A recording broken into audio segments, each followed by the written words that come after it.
Recently, US Secretary of State Marco Rubio visited India. This visit is being widely covered by global media because the diplomatic goals that Donald Trump wanted to achieve with China did not succeed as expected. Trump's China visit is largely being viewed as a failure because no major deal was finalized. There were expectations that China would place orders for 500, 600 Boeing aircraft, but China reportedly ordered only around 250. On the issue of Taiwan, Trump also appeared very defensive. Overall, during the Trump Xi Jinping summit, the US looked relatively weak in front of China. Since the summit failed to produce major outcomes, an important question emerged globally: can India US relations become strong again? The reason is simple. America's attempt to build a closer strategic partnership with China has not succeeded. Trump's idea of creating a kind of G2 arrangement with China does not seem to be working. No major agreements have been reached, and no special understanding has emerged between the two countries. In fact, China has now started launching its own GPUs, and soon Chinese GPUs may begin competing directly with NVIDIA products. Geopolitically, this situation clearly increases India's importance for the United States. However, there is a problem. Trump has already made several controversial remarks about India, and after his China visit, it is difficult for the US to suddenly take a U turn and repair relations smoothly. Even international media outlets like the New York Times have pointed this out. Reports suggest that India's policymakers are now concerned about the future of the Quadrilateral Security Dialogue Quad, especially because Quad summits have repeatedly been delayed. Trump visited China, where Xi Jinping reportedly remarked that the US is a declining power, and Trump appeared to acknowledge that perception. Such developments were surprising not only for India, but even more so for countries like Australia and Japan. Both countries are now strengthening their mutual defense ties because they feel that under Trump, US foreign policy has become unpredictable. Critics argue that Trump often makes sudden decisions or statements without any consistent long term diplomatic strategy. Another important point raised in media discussions is that after visiting China, Trump returned directly to the US without visiting Japan or South Korea, which was unusual compared to past American presidential visits to Asia. His India visit has also been repeatedly delayed, and he has not given reassuring statements to America's allies and partners in Asia. Now, Marco Rubio's India visit is being seen as an attempt at diplomatic damage control.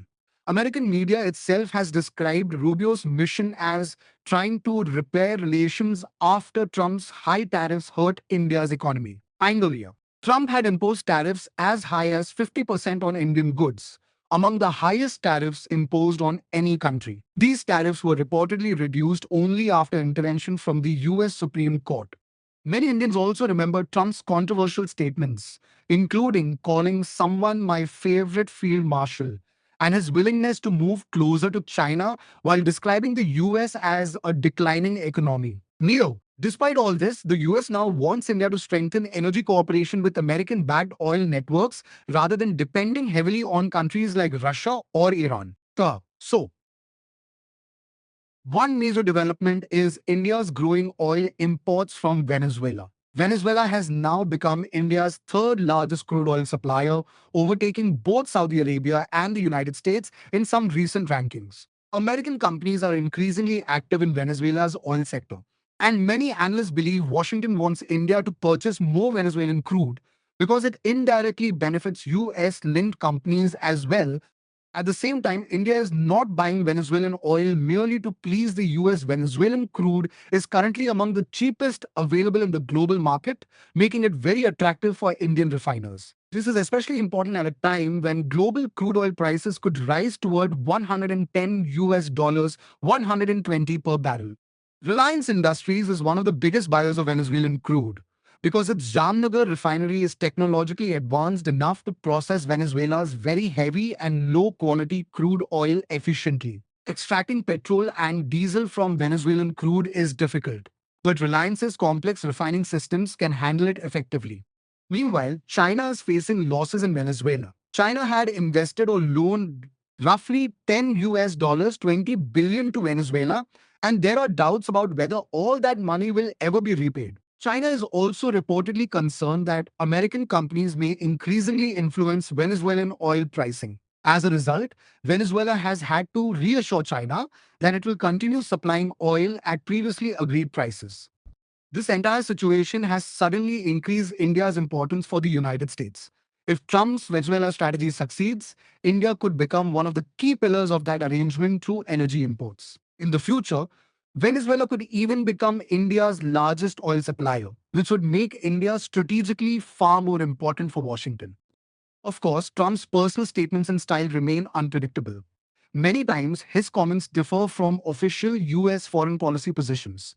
But overall, if we analyze the data and diplomatic developments, Marco Rubio's visit to India is highly significant. It may also open the door for a possible future visit by Donald Trump to India, especially since his China visit failed to deliver major results, and the US may now hope that a visit to India could produce stronger outcomes.